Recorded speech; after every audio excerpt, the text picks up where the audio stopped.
So we're here today at the Muteri Inn, New Zealand's oldest pub, situated in sunny Nelson. Jasper Prestige, the chef here, and Dave, the manager, has put on a fantastic spread. We're going to work through and taste some wonderful dishes and match them with some fantastic ciders to see what works and what doesn't work potentially. When people normally think of matching a drink with food, the first thing that comes to mind is wine.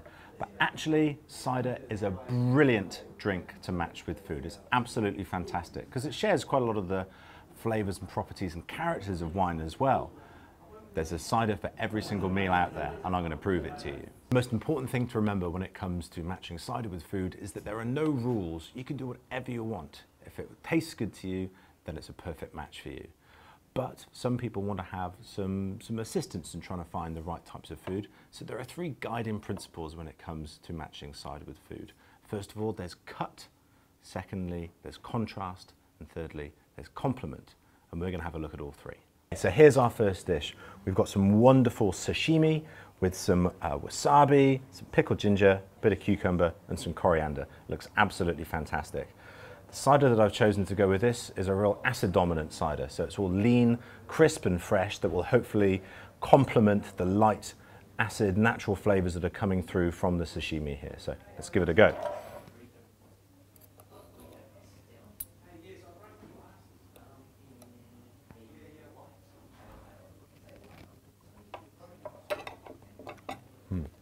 It's absolutely gorgeous, really fresh, really light. Let's see if the cider goes well with it. Cheers. It works really well because much like a Sauvignon Blanc, it's got those light, fresh, clean characters which match so well and don't overly dominate the fish. If we went for something that was too strong, it would overpower it and the natural freshness wouldn't come through. So that's a really, really good match. Okay, now I'm going to show you a matching that demonstrates how the cider can completely contrast from the food but actually make a fantastic match. Here I've got some wonderful fried prawns with some fennel aioli and some romesco sauce, and to match it I've got a wonderful bone-dry tannic cider, quite complex, almost quite challenging, and I have an inkling that these two are going to work really, really well together. So let's give it a go. These prawns look absolutely fantastic. Let's get a bit of the aioli. It's been coloured with some squid ink.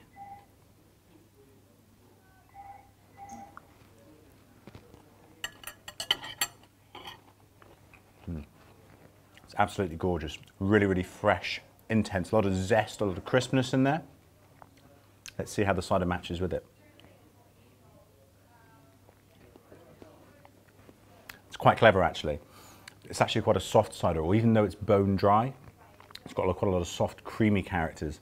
And that is quite opposite from the lightness and the freshness of the fish, but it just kind of comes together and enhances some of those intense citrusy characters in there, whilst the impact of the food actually slightly lightens and liftens the cider and makes it a little bit more approachable and accessible. Sometimes opposites attract. This time I'm going to show you how a cider can act as a means of cutting through some richness within a food. Very often we get a food that's a little bit richer, a little bit fattier, and needs something just to cut through, cleanse the palate, and make it a much more pleasurable and easier eating experience. So what we've got here is a wonderful Thai dish. Cider always goes well with these aromatized and spicier dishes because the aromatics complement so well. Here we've got khao khao mu, which is a braised pork hock in a rich soy broth with some wonderful mustard greens. And to match with it, I've gone with a hopped cider. And it's interesting because we've got a lot of aromatics going on here, but we've also got the cider base underneath. So let's see how we get on. This pork looks absolutely amazing. Let's get a bit of that. With these greens.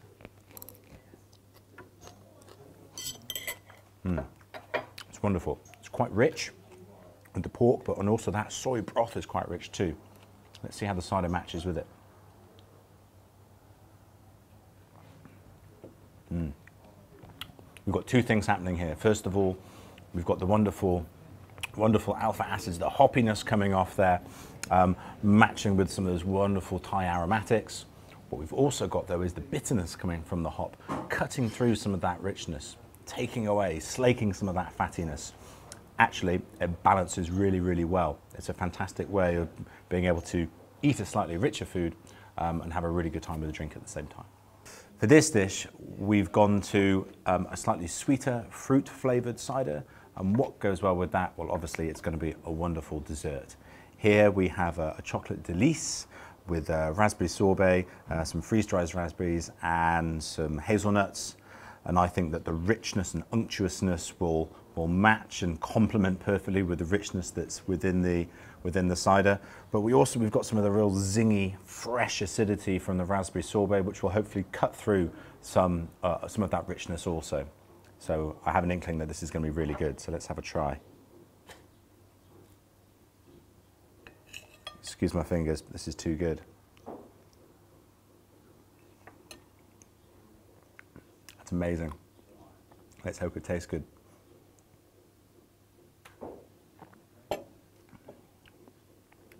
There's actually a surprising amount of acidity in here, a bit more than I thought, which matches so well with the sorbet.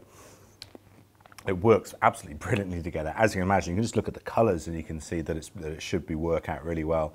And I think it really does. So we've actually got a drink here that's complementing and cutting at the same time. It's brilliant. I'm gonna have some more. Cheers.